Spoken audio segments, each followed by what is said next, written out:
বাইরে ভাই আইলাম কাঞ্চন ব্রিজের পাশে বাণিজ্য মেলায়। মেলা হইতেছে গার্মেন্টস মেলা। সেই মেলায় আইসা দুপুরে লাঞ্চে আমাকে দিছে, এই দেখেন চাইনিজরা যেগুলো খায়, চাইনিজ খাবার।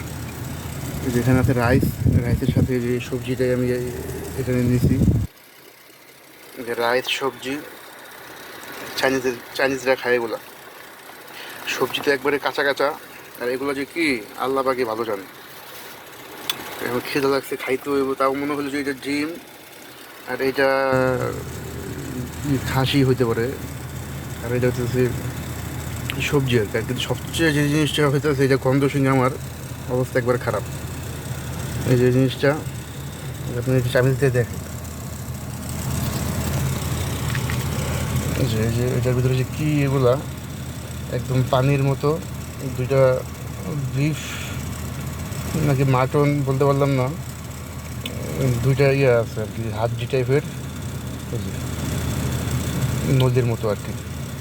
আর যেগুলো একদম পানি, উপরে যে ধনিয়া পাতা, আর পাশে আছে হইতেছে মরিচ টাইপের কি জানি, চায়নার একটা মশলা।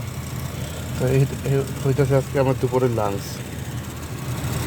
আর এমন একটা অবস্থা যে আশেপাশে কোনো দোকানও নাই যে দোকানে যাই খাবো, তো ওই যে আমার খাইতে হবে। কিন্তু দুঃখের বিষয় হচ্ছে আমি যে এই জিনিসটা খাবো না। এই জিনিসটার প্রতি আমার একদমই রুচি নাই, কারণ গন্ধ শুনে আমার বমি বমি ভাব আসা পড়ছে আর কি। কিন্তু এইগুলো ইনশাল্লাহ একদম খেয়ে ফেলাম।